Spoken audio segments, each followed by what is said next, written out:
It's your boy back at it again. Welcome to another edition of the Rico Report. But it's not just the Rico Report, baby. It's the Thighology 101. It's injury weekend. It's injury day. Wednesday, the hump day. We get to talk about who's in, who's out.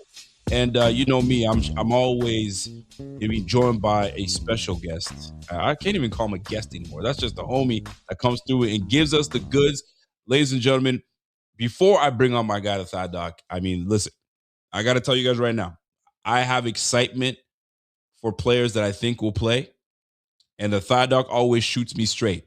I will probably be just as excited as you if he tells me we could see this player. I'll be just as bummed. But let's not poo-poo on the man. He's just the messenger. Don't shoot the messenger. All right, we're going to go right into it, my man. The Thigh Doc. We'll see you in just a moment.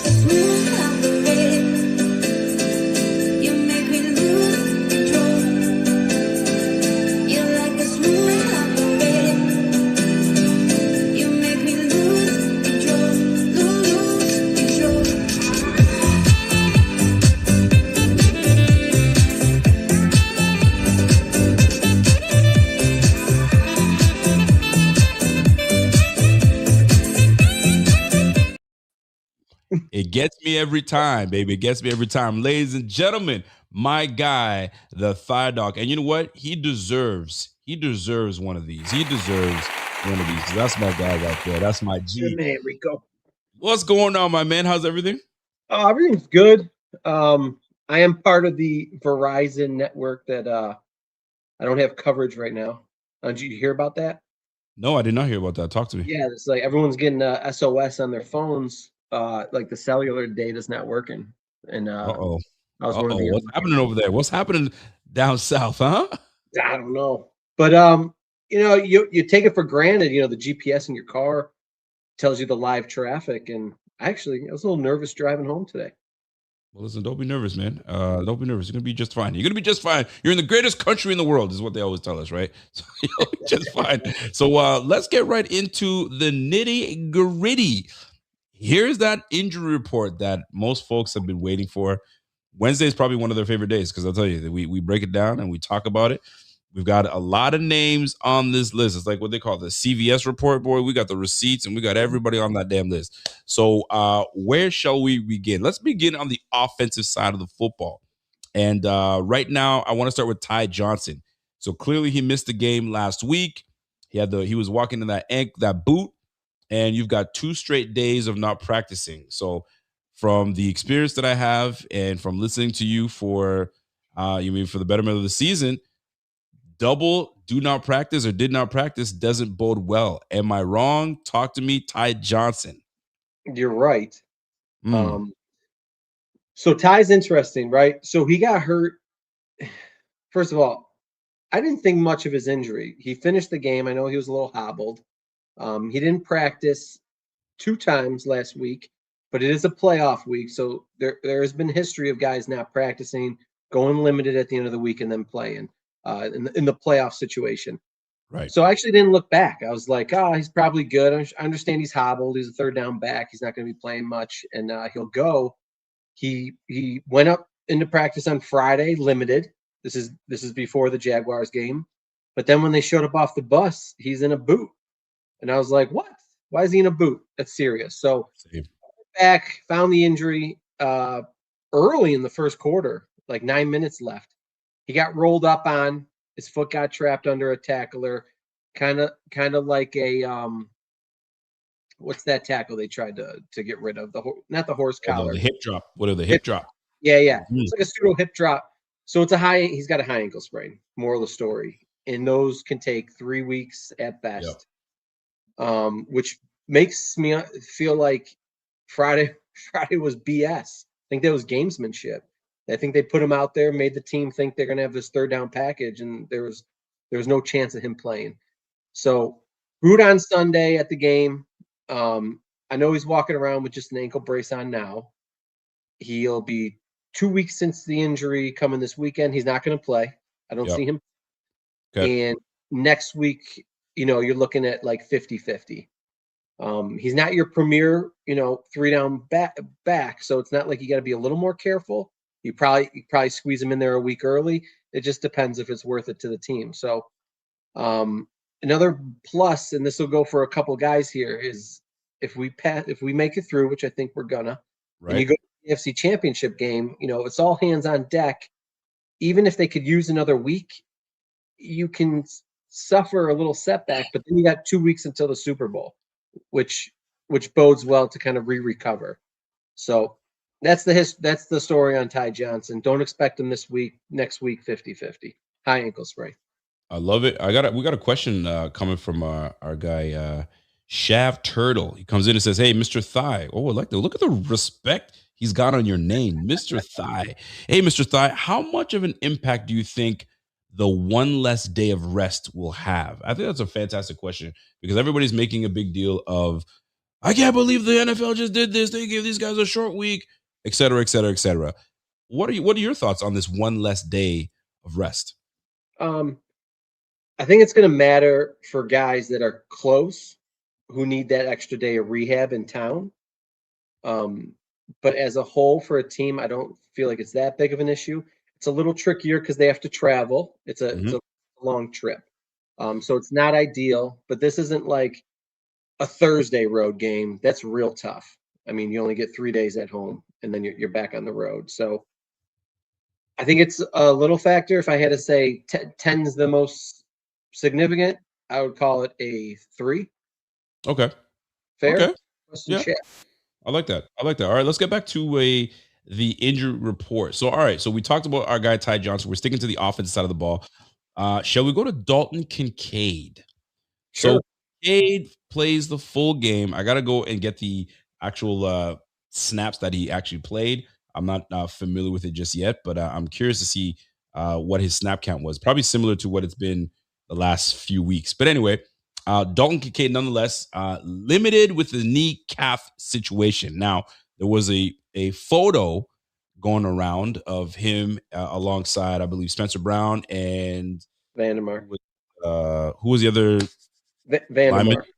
Yes, Vandermark. Yeah. And folks were saying, "Whoa, whoa, whoa, whoa, whoa, whoa! Back it up a little bit. Why isn't he? Why is he in a boot?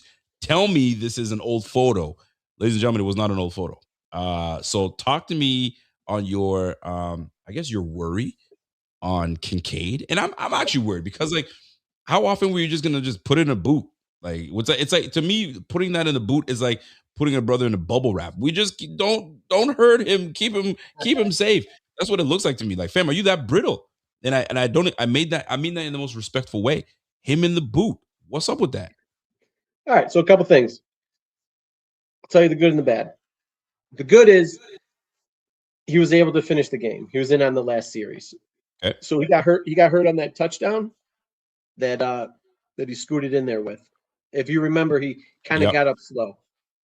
This is actually a remarkable case study here of how people's emotions play into things. So you got half the people saying he hit the cameraman, he hit the cameraman. Other people are like, he had he had tape on that ankle. He had that ankle spatted, and I don't know if he. I listen. I don't have time to do everything, but Right. when he had that injury, that left ankle was spatted. You know what a Okay. spat is? Right? The tape on Yep. Yep. over the Yep. cleat.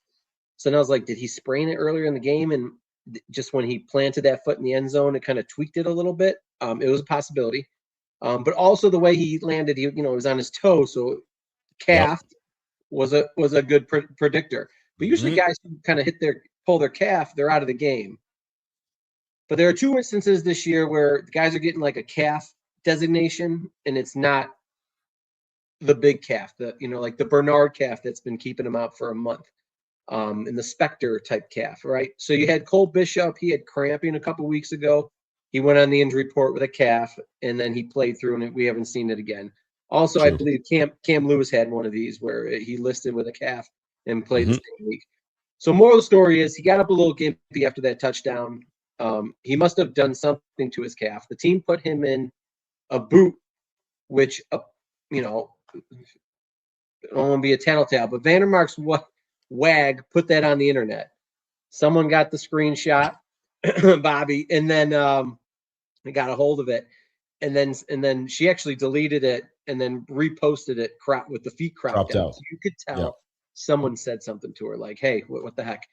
And it's funny because the photo was out there and the amount of people in denial, like, you're lying, you're just doing this for clout. This is a fake picture. You photoshopped it. The best one was like, someone was like, absolutely, this is absolutely not a real photo. It is from 2024 at Spencer Brown and Kincaid's football camp. And then I'm like, they're wearing the same outfit they wore to game day. They just did that again. And he's like, Right. absolutely. The amount of, like, as the facts kind of came out, people were still denying it. And I was just, this is remarkable. So I understand the anxiety with the stakes that we have, but it's a real picture. So anyway, he's in a boot.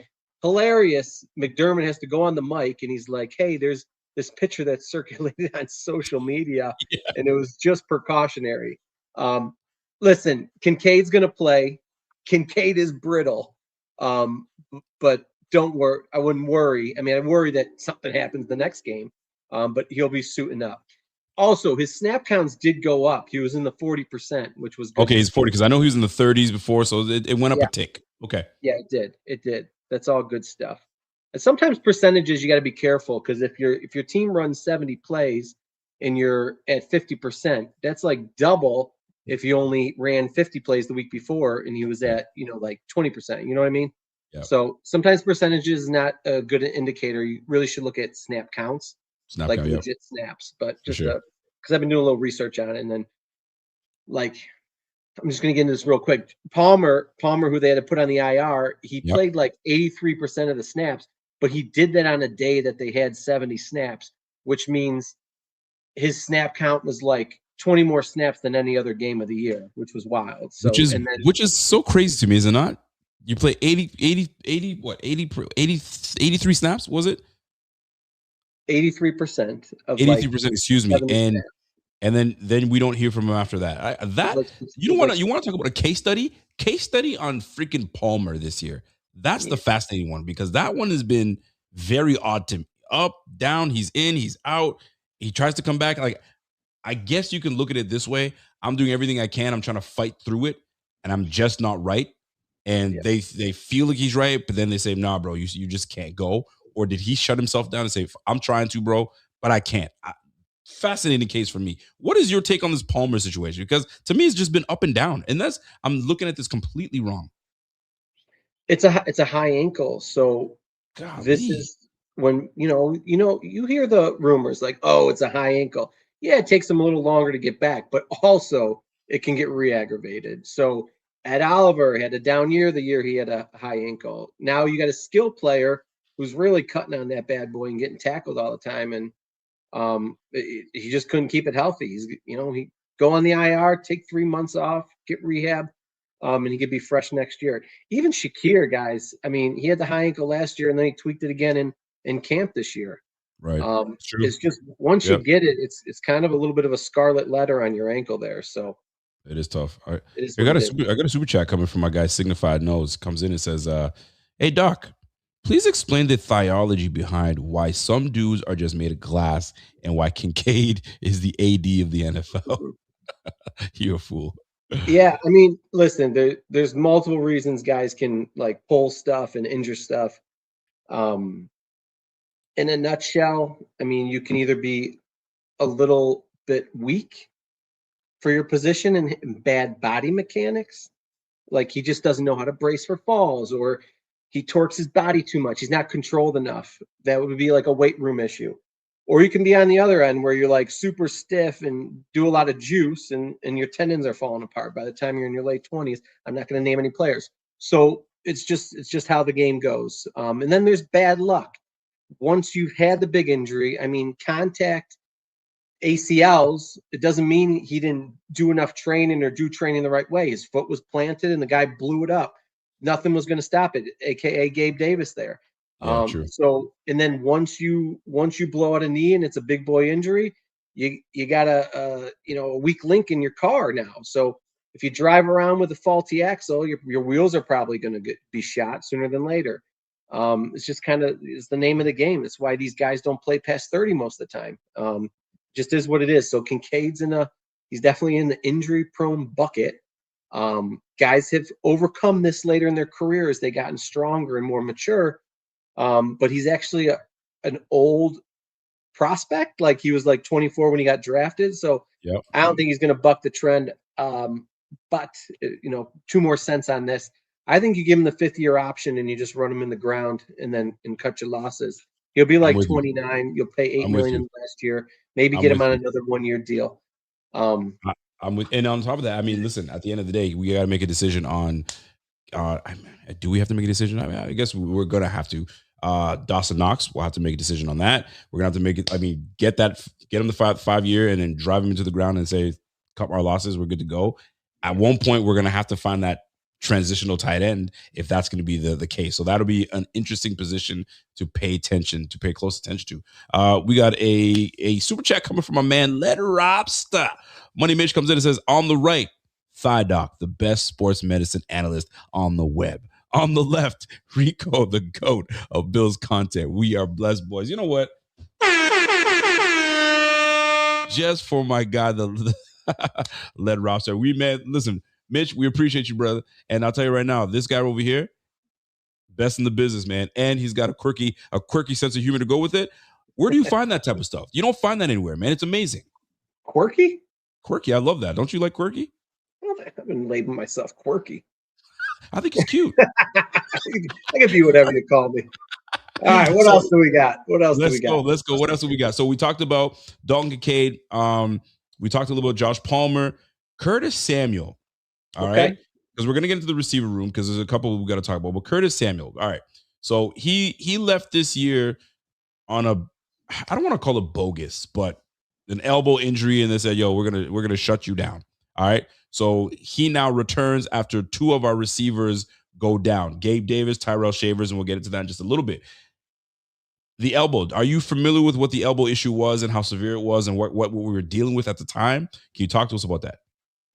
No, I'm not. The day he got hurt with the elbow, I mean, he was just in a muck with some guys. He never got like hyperextended or on his arm. He was just blocking someone in the line, and then he kind of like held it for a second. I'd assume he had like a little sprain. Now, the Bills have a ton of veteran receivers, and they're constantly like doing this carousel of bringing them on, put them on IR. I think they found an opportunity. Now, it's kind of probably a blessing in disguise, right? You were able to get other guys in the roster, so they didn't have to sit on the IR or on the practice squad for too long, and then you got to put him on the IR. Now he's going to have fresh legs going into the second round of the playoffs. Like he's going to get some burn this Sunday for sure. But it's funny that so he has an injury, and we didn't even know what he actually went on the IR for. He had a neck and elbow. Thank you. That's what I mean. It was like, what? When I see him with a neck label, and I thought that was the problem. I thought he had a serious neck thing, and they just had to shut him down for the year, kind of like Dorian Strong. Right. So with that said, he comes back. Now they got him listed with the elbows. The elbow was the thing, which is crazy because elbows come back quick. You might need a little longer because you're a receiver because you got to have their catch radius. But that was definitely a stash in my opinion. And the fact that he can come in day one, full participation, back-to-back days. I mean, there's no way he's not getting activated and playing some serious snaps here coming this Sunday or Saturday. Mm-hmm. Well, which brings me now to what's that, buddy? It was a cool move by the Bills. I mean, that's a good way to hold on to guys so they don't have to cut them. There's loophole ways to get around these things where it's acceptable, and that's what they did. Luckily for us, we get someone that comes back with fresh legs, someone that is paid very well, so you're gonna have to earn your keep in these playoffs. And if he makes that big enough of a difference for these Bills, you earn that $8 million in these playoffs. So we'll see where that takes place. Which brings me now to Mr. Gabriel Davis and Shavers. I mean, Gabe's injury, unfortunate. It really sucks where he got hit, unlucky, the way his body was contorted, the way it was hit, all of that it just didn't end well. So that's Gabe, and we'll talk on both of them. And then you got Tyrell Shavers, both going out with ACL injuries in the same freaking game. Talk to me. Let's go Gabe Davis first, and then we'll go Tyrell Shavers. Yeah. I mean, there's not much to say, I think, but unless you can share some more light on how these injuries occurred and one being immediately out and the other one playing through a whole half and a whole game. Talk to me. All right. So the contact ACLs, are worse, okay? Because there's trauma. That's when the bones can break when it happens, things can Mm, blow up. okay. You get multiple things, meniscus, MCL, ACL. I mean, he posted the picture of his knee. I mean, the thing ballooned up and it's already black and blue the next Yeah. day. That's a bad Facts. one. He's going to have extra trauma. Those ones get the cartilage issues, the long-term issues. Um, with that said, I mean, it was pretty obvious. I mean, you see his knee just like buckle in like that. Yeah. Yeah. There Yeah. was you can't really always say it's an ACL. I mean, the non-contact ones you can kind of tell, but the way he got hit, I mean, the knee caved in. You definitely know he blew out his MCL. Yeah. It didn't look And good. it was going to be a high grade one, which was going to at least be a month, 2 months. But those are the ones that have the ACL too. So it was kind of just like just waiting for the official Yep. statement. Yep. Then so he's done for a year. It's unfortunate because that's the knee that he had the meniscal repair, that he had a setback with a blood clot, and had the PCL in the year before. It's all the same knee for him. Not good for his career length here. Hmm. Shout out to Gabe. Hope you can recover. That's kind of like someone who's gonna come back on like 1 year deals, maybe for the rest of his career. But we'll Right. see. Shavers, interesting. It's first of all, if you really if Shavers is your wide receiver one, why is he on special teams? I mean, I forget who said this on the podcast. It was like Shady or something. He's like, all these guys are getting hurt because you got them playing all the special teams. I mean, they're playing too much stuff. So if you're relying on Shavers to kind of be your wide receiver, pseudo wide receiver one, and you got him on all these special teams, I know he almost blocked a punt, but like it's not a good idea. So he was rushing the punter in the second quarter. He was trying to turn the corner. The guy blocked him. He put some pressure on his shoulder. He planted his outside leg, and you can see it cave in. Now, that's definitely a mechanism for an ACL. But he went to the locker room and came back and played the second half. So if you saw my video, I predicted this as an MCL problem. I Yeah. did that because he played the second half. I mean, you would have never thought a guy would be cleared to play with an ACL tear. Now, why? Now the question is, why did he get to go back out there? So the manual tests with your hands for an ACL, I mean, they're 80 to 90% accurate. So, and these are trained physical therapists and doctors and athletic trainers in the professional sports. They see this stuff all the time. They're pretty, 80, 90%. They're probably 95 to 99% accurate. They're good at it. I don't know if you can see it here, but it's when the foot Yep. plants Yep. there. See how it Yep. kind of caves in? Yep. All right. So that's called a Totally. valgus movement pattern. So it's either MCL or it's ACL. Bang. And That right there. yeah. So Bang. long story Up. short, he goes to the locker room. If you don't get most time the guys blow out their knee, they're laying on the turf, right? You got to get out there really quick and test it before they can start doing all this muscle guarding. Because if you wait till you get to the locker room, their hamstrings are going to start to spasm, and then when the hamstring fires, you can't do the manual test as well. The hamstrings restrict it. So I'm going to assume they couldn't. And also, it could have been a partial tear, a partial ACL where all the fibers weren't torn. So it's not really shifting as much as a fully torn one would. So Okay. they go in the locker room. They probably feel like maybe this was just an MCL. He's a little tender on the inside of the knee. I'm not getting a positive ACL test. Put a brace on. He says he feels good. I got him doing drills on the side of the field. He's cutting. Put him back in, and they put him back in. After the game, the knee swells up. Wait, let's get a closer look. Throw him an MRI. Boom. Boom. It was the That's what ACL. happens. So And I'm that's how quick. assuming That's that's how what quick it happened. happens, man. And I'm sure adrenaline plays a big part in it. These guys are just ready to go, and being there for their team is another. I mean, I tell you, players lie all the time. I'm sure they probably know something's up or it's pretty serious, but they're good at masking that pain. And whoever the therapist is, making sure, like you said, it could be tight, so they're not sure. Yeah. It's just everybody's body's so different. So it's unfortunate we lose both Gabe and Shavers. So now we're sitting here kind of picking at the practice squad on who's going to be filling in those roles. And Gabe Davis played a great role, and his role was to be able to, have a big body on the field, and B, run blocking ability. Shavers, special teamer, and a guy that pretty much does it all, and he will run block for you. Now you lose two of those crucial parts on the wide side to help pretty much propel James Cook. Now you bring in Mr. Samuel, and then whoever they decide to make. Maybe is it McCall Hardman or is it Christensen? I mean, Wilkinson, excuse me. So we'll see how that shakes out. So interesting. Love that you brought that up. And last but not least, we're going to talk to about our guy, Josh Allen. Oh, yeah. Banged up all freaking game from head to fingers to hand to left knee. He's already dealing with an ankle injury. This guy was just getting pushed around and bruised, but he got up and got to it. Talk to us about our guy Josh.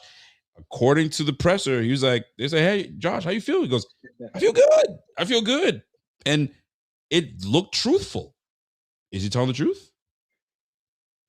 He's probably definitely still sore. So yeah, let's run through Allen. I mean, early in the game, Hines, Allen Hines, right? Allen Hines falls on his head, gets him pulled back. He had to go into the blue tent, got a concussion chip. Yep. Then he had the finger off the helmet, which is very scary for a thrower because for sure. Yeah, you might sprain your finger, but the fear is you break your finger like Herbert or something. You know what I mean? And that would have been his throwing hand. That would have been game over. Right. So then he gets the plunge in, and he gets rolled as he's getting tackled. I mean, his foot's stuck, and the guy's pulling him down while his hips kind of, it's the word I'm looking for, pushing his knee back the other way. Yeah, he's got it in. Yep. Yeah, so that was very scary because you could tear an ACL there, you can tear an MCL, you can get a bone bruise, you can get a posterior capsule sprain. So if you pull up that video of when he got folded over on the knee, because it's actually remarkable. Give me a second here. He did not get hurt worse than he was. Because I'll just show you I'm on your page now. Hold on, was on your page? No, maybe not. That's just a post. Yeah, it would have to be game day. It was okay. So you went all the way down, huh? Yeah, this would have been during the game. I keep going. I'll say keep going. That was Ty. You tell me when. Keep it up. Keep it up. Keep it up. Keep going. Keep going. Keep going. You are just you're active on there, eh, brother? It's a fun time. I mean, there's a first thirst for the news. So there is definitely a thirst for the news. Just trying to help everybody out. No, that's Gabe. All right, here we go. Here we go. Pull that bad boy up. Here we go. Is that close enough? Here, just pause it. I mean, if you can go that next frame. So the foot's trapped. You got Spencer Brown. What's that word when you're on like a seesaw? He's got his foot fulcrumed underneath his heel, so his foot can't slide back, which is and you got all this weight of this guy right here. But it's stuck. And then if Hines Allen comes more towards us, that leg snaps back. Now he gets to the side of his knee. So hold it right there. So now his foot's stuck, and see how he's on the side and caving him in? Yes. ACL, MCL is that fear. If that knee collapsed in a little more, at minimum, we're talking MCL. That's why when I put this out, I was like, that looks like an MCL because the way his weight is going from the outside of the knee to the inside. Not good. Dude, that's brutal, man. That could have been devastating. Devastating. Having his toe out helped him a little bit there. You saw for a second. But this was real close, guys. I mean, this is like I'm just scratching the surface recovering in September next year. That makes me feel uncomfortable. I'm watching his knee and I'm thinking it's mine. I instinctively I want to pull my knee out, but I can't. I got 250 pounds of grown man pushing my knee. Oh man, that is nasty work, bro. So he instantly goes and grabs his knee after this, which is not a good sign because he doesn't really show much. So real quick, just hold it there. So there's, you want to talk about like predictive diagnosis here. It's definitely not an ACL because the knee actually never buckled in. So the post I put out there, don't worry about the ACL, worry about the MCL. It wasn't the MCL either. So what he did is, there's a capsule. Just think of it like a web of ligaments that makes a ball around the knee. He stretched out the back of it. You see this a lot in basketball. These tall, lanky guys who like land from a jump and their knee buckles back, but it doesn't cave in left. It doesn't cave in right. It just goes straight back. It's just a hyperextension injury. But a lot of times these still take a week. Kelsey had one like 2 years ago where I think he missed one game. I think it was in camp or it was during week 1 and he missed week 2. Also, when this happens, you can get a bone bruise. So like the front of your femur smacks the front of your tibia, which, you know, for like Milano turns into a tibial plateau fracture. If it's you know, high impact enough. The moral of the story is he came back. He didn't wear a brace. If he was wearing a brace, I'd be more worried that he had like a, you know, like the MCL, like I said. And now we can all cheer because he is in practice today. I was Buddy. now I was a little afraid because, you know, I understand Ed Oliver's back and that's like the, you know, the hot news of the day and all the beats on it, and they're posting videos of Ed Oliver. But there's not one picture of Josh Allen at practice. Usually they show him throwing, you know, like for a second, like 69 seconds, For sure. Josh Allen throwing, but nothing, crickets. And then I'm thinking, damn, are they like hiding him a little bit? Like, is he like braced up right now? But then the team posted the photos from practice. He's got no knee sleeve on, which is amazing. Not only does he not have a brace on, like even like that small brace that we saw Hairston transition to right as he first started to come back, he doesn't have that on, which is good news. And then on top of it, he's not even wearing a compression sleeve, which is crazy. This which guy's means built different. Yeah, there has been a couple years ago. It was like his first 2 or 3 years in the NFL. I posted like a highlight video of crazy Josh Allen hits that didn't hurt him. And people are like, oh, take that down. That's bad luck. I'm like, no, this guy built different is one way. I don't know what he's made of. He's got like special collagen in his ligaments where they don't snap. I swear to God, his bones are stronger. Bro, You know, you could say it's a good childhood. It's not just growing up on the farm. That like gives him the you know, the intrinsic toughness, but literally the guy's body is like built for tough. I mean, that's genetics. You think his grandfather. That's legit, man. Yo, that's our guy. That's our Yeah, guy. it is our guy. I got one more. I'm so glad that you showed me that because I never actually slowed it down that way. I'm so glad. This is why we have you, man. You break things down. You're like investigator, like extraordinaire, man. You break frames down and you kind of give us an aspect to pay attention to. I didn't realize it was that bad.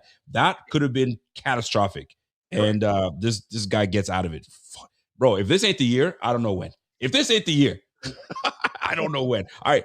Give me some thoughts on this because I worried about when I saw James Cook when he took that early first quarter carry and he got hit on this one. I mean, he played the rest of the game. He got up and he was ready to go, but I did worry about that one. It just seems like it was just, I don't know, like right on it. It's the way he landed on that hit. Boom, right there, that right knee kind of buckled in. I mean, I actually don't think this is a knee or lower leg injury. It's when he gets popped in the side of the hip. If that guy hits him with like the crown of his helmet or a hard spot on the shoulder pads in the right spot, right on your iliac crest, that's like, you know how you put your hands on your hips, the top of the hip bone? Yep. Those are called hip pointers. So if you hit them bad enough, you're going to miss a week because those are real iliac. What do you call it? The iliac crest? Iliac crest. Yeah, it's like the semicircle around your side, right underneath the love handles. That hard bone. So it looks like he got caught there. It just shook him up for a second. He's not in the injury report. It's a non-issue. Love it. All right, now we went to the offense. I'm so glad you broke us down. We're gonna go. We went offense. I mean, I'm limited with time with you, so I got another 10, 15 minutes, give or take. Good. Defense. Let's talk about the defense. Let's get to it. Let me get right to hold on a second. Let me close this up here. Where do you want to start? Should we go to the man of the hour? Let's get right to it. Ed Oliver. Let's get right to the shits, man. Edward Oliver. They opened up the window. Will he have an opportunity to suit up against the Denver Broncos? Tell me you got good news for us, Thigh Doc. I don't. Son of a bitch. Now, so can he play? Yes, if they want to let him play with it. I'll tell you reasons why I don't think so. Okay. So it's a biceps tendon repair. I'm not even worried about the knee scope. Like he's fine with the knee scope. The knee scope's fine. He's almost at a month. These guys can come back within 2 weeks. I know it's unfortunate, but the bicep was always the limiting factor. Now, a biceps tendon repair takes 5 months to recover. These guys never come back with biceps. But the guy from the Eagles last year came back with a tricep at 3 months, and what happened? He re-ruptured it. It's not a good idea. The smaller the tendon, the more delicate it is. Now the pec repairs have gotten popular to come back in 3 months. Hamlin's about to do it. He might be at 3.5 months. But like JJ Watt first made it famous. I mean, he came back in like 11 and a half weeks, kicked our ass in the playoffs. That was Allen's first playoff game. So those are bigger tendons, though. So those ones can come back, I guess, right at 3 months now if they want to risk it in the playoffs. But the biceps more delicate. It's smaller. These guys, they got to do more push and pulling with that stuff. I talked to a surgeon myself. He said 3.5 months is the first time I would even consider it. Now he's at 12 weeks, which is really close. So if they want to defy science and put him in there, whatever, go ahead. Hope it doesn't rupture. But that 2 weeks from now, what is that?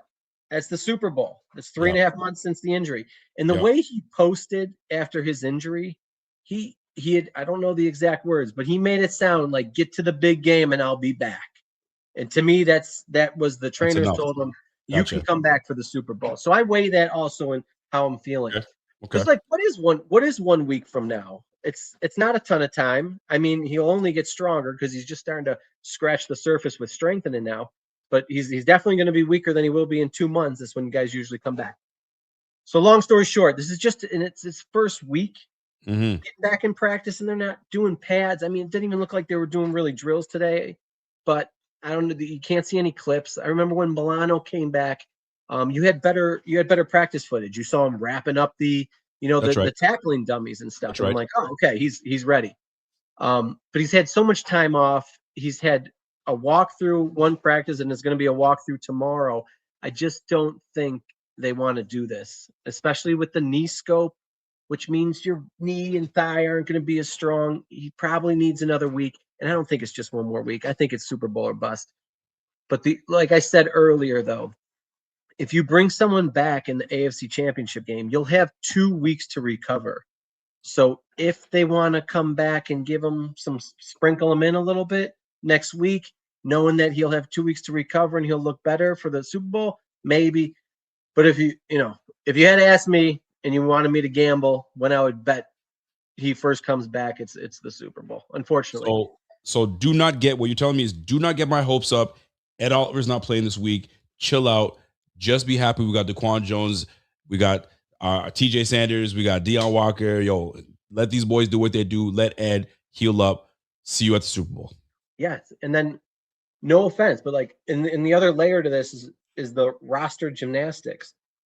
So if you're going to bring Ed out of this, what are you going to do? What are you guaranteeing he can do? A, he's high risk that he's going to get knocked out of the game. And then B, what are you thinking? 15 snaps, third downs? Do you have enough bodies to deal with that?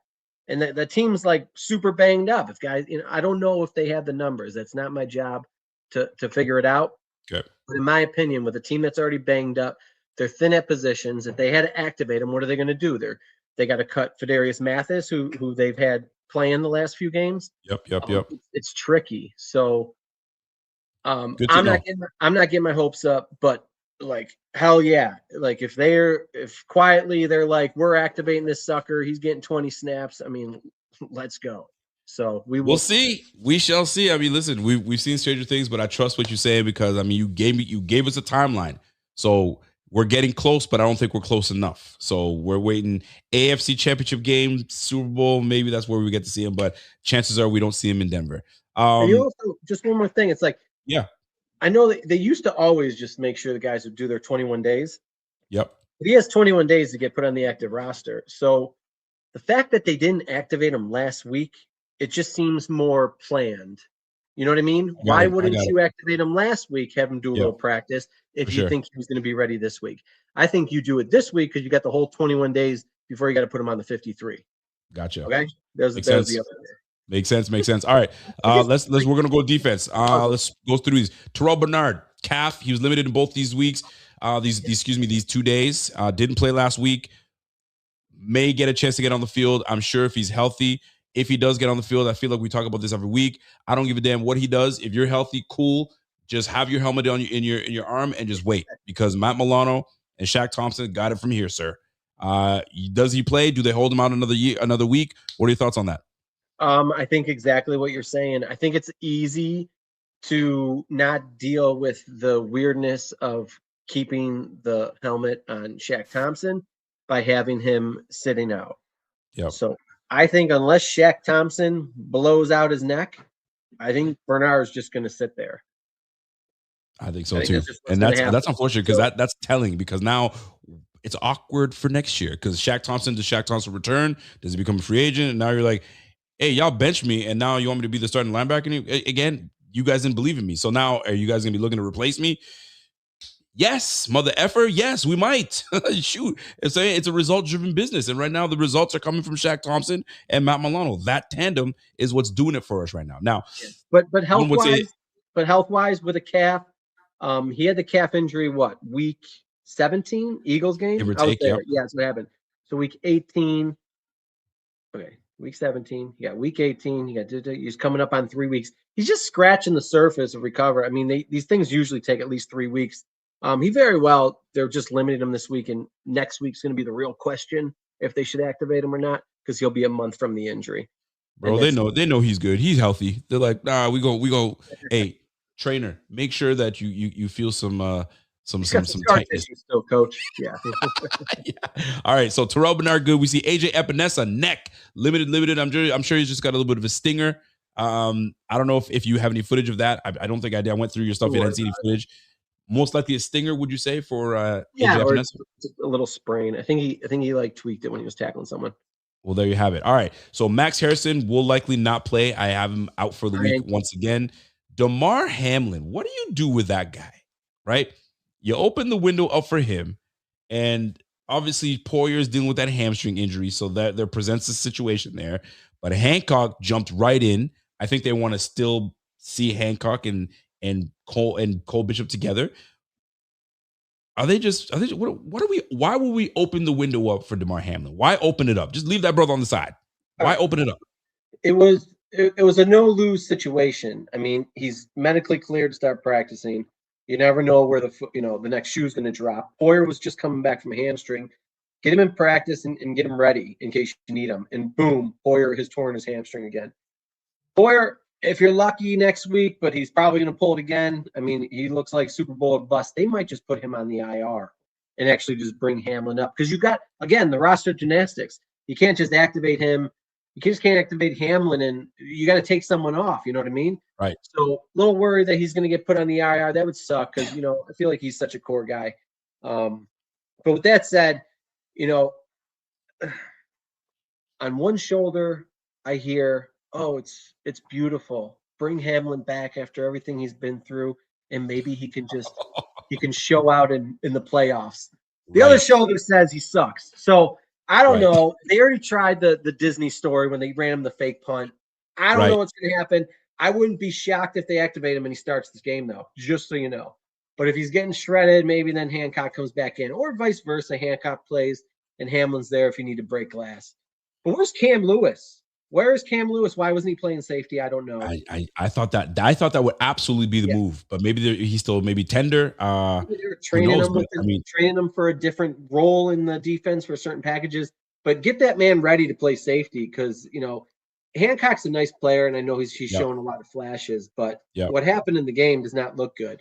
So I would like a different scenario going into this game. Really? So you prefer Cam Lewis alongside Cole Bishop than Yeah, Hancock? yeah, Interesting. yeah. Interesting. Cam's I like played. Cam Lewis. Don't get me wrong. I like Cam Lewis. And I don't mind that because I think he goes downhill and he knows his defense. He knows where he's supposed to be, and he's just a jack of all trades. You can put him on nickel, corner, safety. He'll do it all. So I'm not mad at that. But I kind of want to see a little bit more Hancock at safety, but that could come with some challenges and some problems. So Next year. I'm not next saying year, cut the dude and he's toast. He's a rookie. He's young. He's a mid-draft pick. I hear He looks that. a little undersized out there. I mean, like I said, he's had flashes, but I don't know. Maybe he wasn't ready. I'm with you. I'm with you. I like Cam. I like that Cam pick. Maybe with a week of practice, he'll look better. So Matt Milano, limited 2 move on. days ankle. He's good to go. I don't think that's going to be an issue per se. We know that Jordan Poyer is not going to be playing this week. That hamstrings are so tricky. Yeah, Big muscle, tore that. I mean, I'm surprised they didn't put him on IR. So maybe they're holding out hope. Maybe they just said, you know what, we'll might sit you happen. out. We'll see how it feels. Something Yeah. tells me we probably won't see him in the game. There's two guys to go. There's Yep, Samuel. I'm with you. Yes, he could take Shavers. They got to figure out where, if they're activating Hamlin, who's coming out. All right. So Jordan Poyer, we'll see how that plays out. Hey, Matt Prater, what'd you think about Matt Prater? So where did this calf come from? I don't know. Someone said he got ran into on the last kick, but now you got a 41-year-old who can't really practice all week because he's got a bad quad, and now he's got a calf, and it's both on his kicking foot. Now, remarkably, and no one's put this on the internet yet, Wisnowski did a fantastic job on kickoffs. I mean, we give him a little clap there. Yes, he did. Yes, he freaking did. You Honestly, know what? We will give him some love for that. Yeah, it almost looked like he was so bad at kicking off that it tricked the kick returners. Like they were short and they didn't know how to handle it, which was actually great. So, like that last kickoff, like that's the one I was really holding my breath for. You scored. You got to pin the guy. I mean, that is the one you worry. He's going to shank and it's going to go out of bounds. They're going to get the ball at the 40-yard line. Yep. Now he did suck at punting. Actually, he pinned one good, but he hit shank two other. Yeah, ones. he weirded me. That shank, I was like, God, this is not it. This is not it. Yeah, but we came through and we handled business. So I appreciate that. But I love that you gave Wisniewski some love. All right. Last but not least, my man, we got I'll put these in a combo here. We got Greg Rousseau. Just move on. Shaq, fine. yep, and then Shaq Thompson, he should be fine. I mean, listen, something's up with his neck, and he's an older player. He's got to Yep. wear a non-contact so people don't hurt him in practice. But he's going to play. But in the back of my head, I'm like, hey, one tackle, he gets hit from the side, he might be out. So maybe we will see Bernard just there, just holding his helmet. Ready when you need me, coach. Yeah. Sit your ass down and just don't talk to me until I call you. And that's just what it's gonna be like. We'll see. All right. Well, listen, we ran through. I got one more thing. Oh, we got one more? Shoot, my bad. Yeah, I think this is important because there was a little talk about the altitude in Denver. Yes, there was. I actually saved that to have that brought up. So please, let's talk about this altitude. I mean, that guy, who runs the Instagram for this company, because he knows about the altitude. Mm-hmm. Right? Go ahead. What were you saying? All right. Yeah. Anyways, Bobby brought it up earlier in the week. I was just trying to give him some respect there. But then this is the one I actually wanted to pull up. He says, "My brother Rico, Mr. Thighology, do you think the Buffalo should have made an early trip to Denver due to the altitude, especially the game on Saturday, mixed with the injuries?" So this kind of goes into what you're going to get into. So here's the deal. Some immediate effects can occur in like the first 1 to 3 days. You go up there and you're in altitude. You might feel a little drowsy and you might get a headache because you're not used to it. Now that stuff goes away in a day or two. So the fact that the team goes up on a Friday, you would assume most of that stuff's going to get taken care of. They can give them IVs and stuff, whatever. But the real thing that changes is like you're going to have to hyperventilate. You have to work harder because you're not used to having such low oxygen. The guys who train up there for over a month, that's how long it takes to adapt. Your body will build more red blood cells. So you see this with endurance athletes like the bikers and the marathon runners. They'll train in an altitude because naturally their body's going to have to produce more red blood cells to hold oxygen to get to their muscles. Now there is a drug called EPO that cyclists use, which mimics that effect, and they don't have to train in altitude. And it's like steroids of red blood cells. But anyways, with that said, I mean, these guys train up there. They are adapted to the climate. Our team's going to go up. It's not a huge problem, but Alan said it best because he's done it. He said, it's a thing. Don't think about it. Don't talk about it. You will fatigue a little quicker, and that's not just muscular, okay? It's also cognitive. So if you're a little like, you're not getting the oxygen to your brain and your muscles. Freaking out, guys. But with a game of inches, it's like, you're a little late. You're a little delayed reaction here, delayed there. I mean, that is what it is. But this isn't like a 50% swing. I mean, this is like 5%. So just keep it in mind. They'll have oxygen on the sidelines. You take the oxygen, you recover, but it's the long drives you're going to have to worry about. Defensive line, they can swap in and out. Linebackers, secondary, more worried.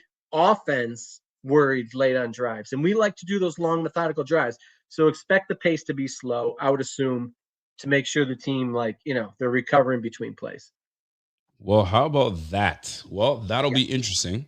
So And if you went a couple days earlier, it's not going to do enough. You need like 2 weeks to at least notice a change, and you really got to be training up there for over a month to be fully adapted. Just well, for, my for the man general Scott rule. Blakely comes through and says it, man. My man from the Shy. What up, Scott? Says the answer is yes. They should have left early. I think that's what he's referring to. He goes, I go to corporate 3 times a year, and it takes me 2 days to adjust. It's real. I'm shocked they did not leave today. So like them not leaving today. Wouldn't you want every freaking advantage you have, especially because you're starting a day, you're getting a day less of recovery time, bro? We're getting a day less of recovery time. Let's go and at least get acclimated to that environment, but they don't. And I know Josh was like, "Hey man, just get to a tank, get some oxygen, you'll be good." So I'm assuming they're just going to rely on that, which I mean, if it works out, great. You have to also weigh, like, when you're home, you have access to all our recovery stuff. You know what I mean? Right, And people in house, so you're going to miss a true. day of So you got that to look at that way recovery. too. Are you Yep. going to have that advantage when you're over there? Probably not. Is Denver Broncos going to be like, hey, mingle with our players and use our recovery tanks? Probably not. So I don't know. I think they're doing the right thing, but Yep. I don't know exactly if they're leaving. Excuse me, Friday, or why don't they just practice early tomorrow and then just leave tomorrow afternoon? Maybe that's what That's they'll what I do. would do. We'll be paying attention. You're an investigator, so I'm sure you'll be all over it. And are you when you lived in Buffalo? Were you one of the people waiting at the airport for the players with No, signs? no, I'm Welcome not. back, guys. But Welcome you know back. what? No, it was If I was bored, older at the time, if I was like a college kid who was home on break and they had done that, and I'm staying up till 3 a.m. probably playing video games on my break, I probably would have sure, showed up at the airport. sure, for sure. Yeah.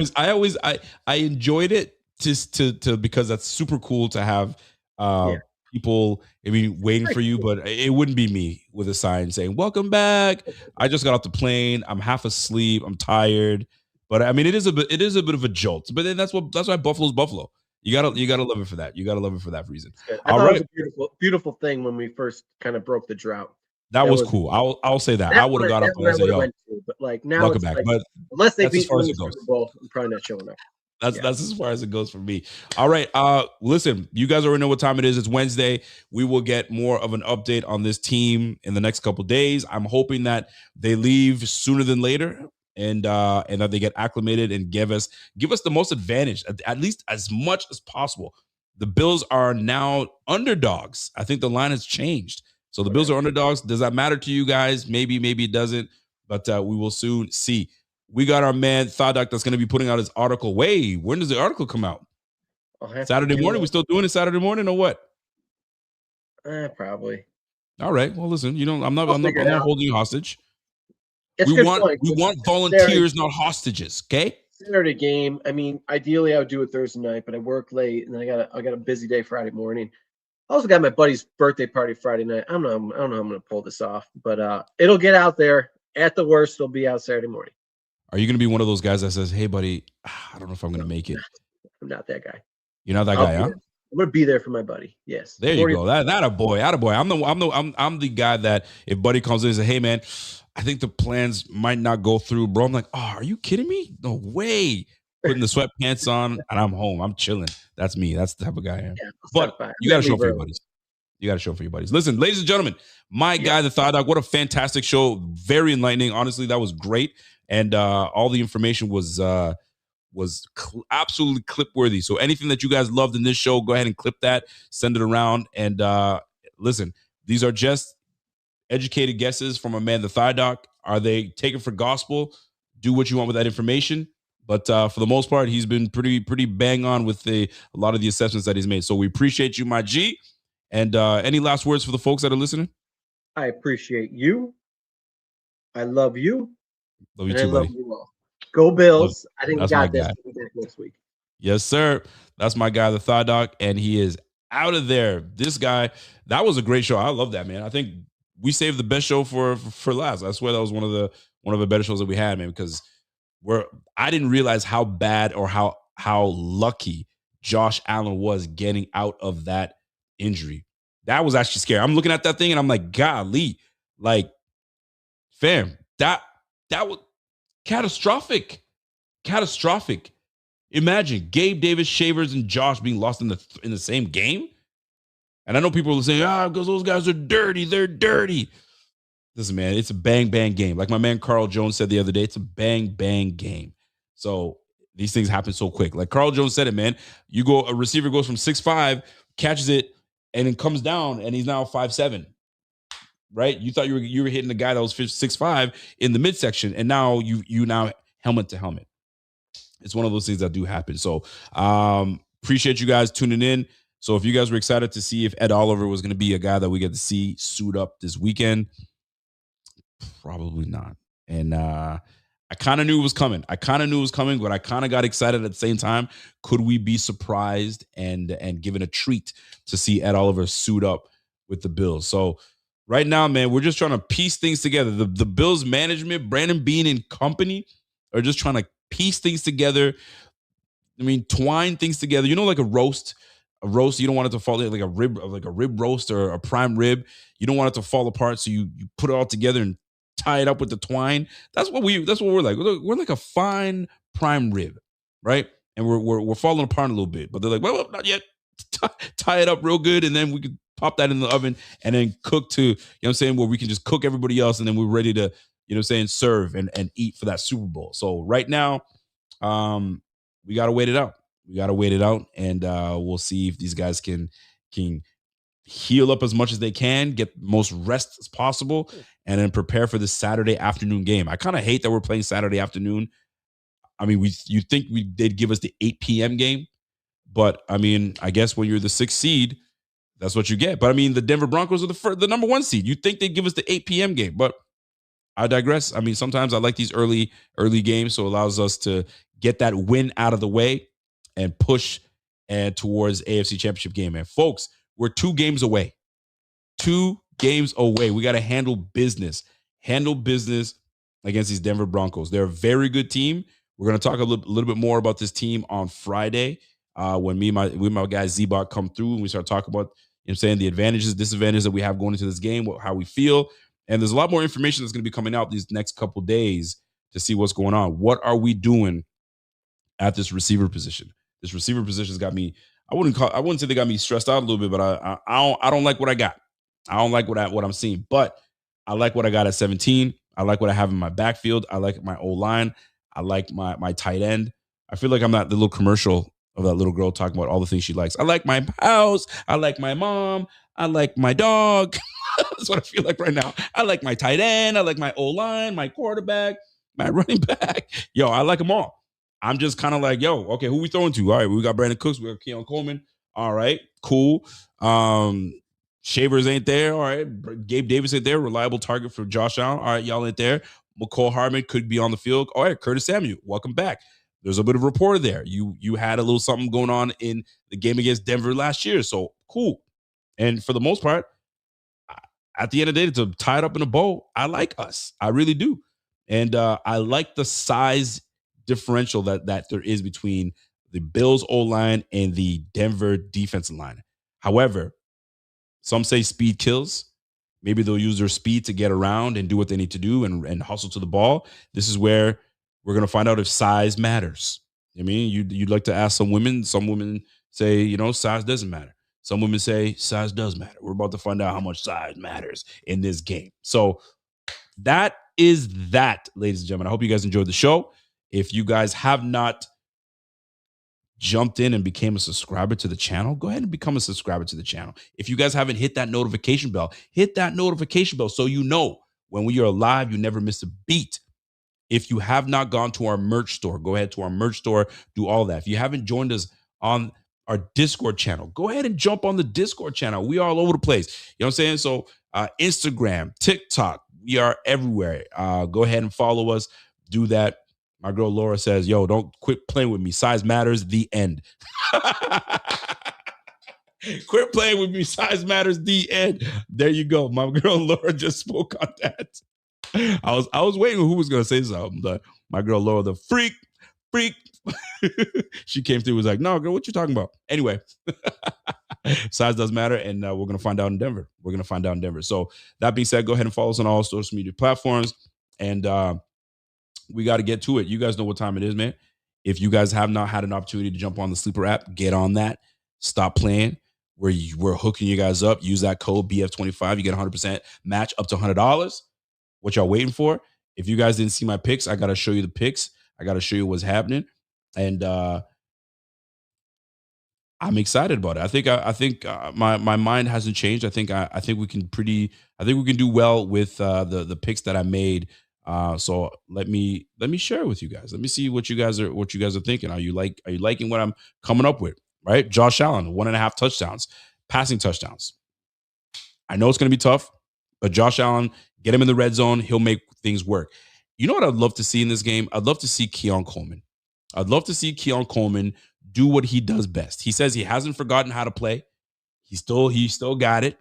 All right, well, show us in this game. We get to the red zone. Get yourself looking like you're 6'9", big body up, and come down with the football when Josh calls your number. That's your job. I don't need you to be, you know what I'm saying, Antonio Brown on the field. But when we get into that end zone, I need you to be the big boy. I need you to go up and get that, and Josh will fulfill his 1.5 touchdown pick. Let's go. Dalton Kincaid. If you're going to have a game for you to come out, if this is the come out game, this is it, Kincaid. You know what I mean? We got to take full advantage of these boys, right?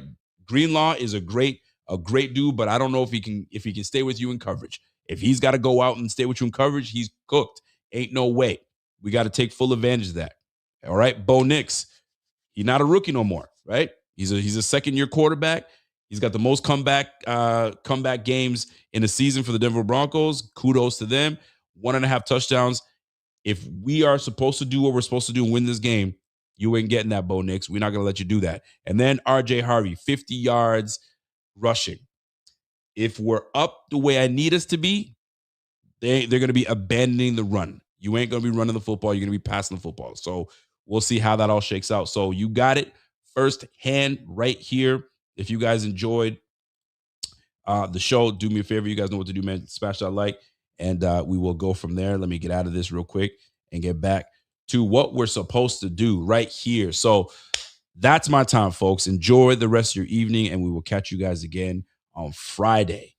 And Mama Dukes comes to visit on Friday, so I might be on the stream for a shorter time because I'm trying to spend a little time with Mama, and then we'll go from there. All right, folks. We'll catch you guys on the flip. Go Bills.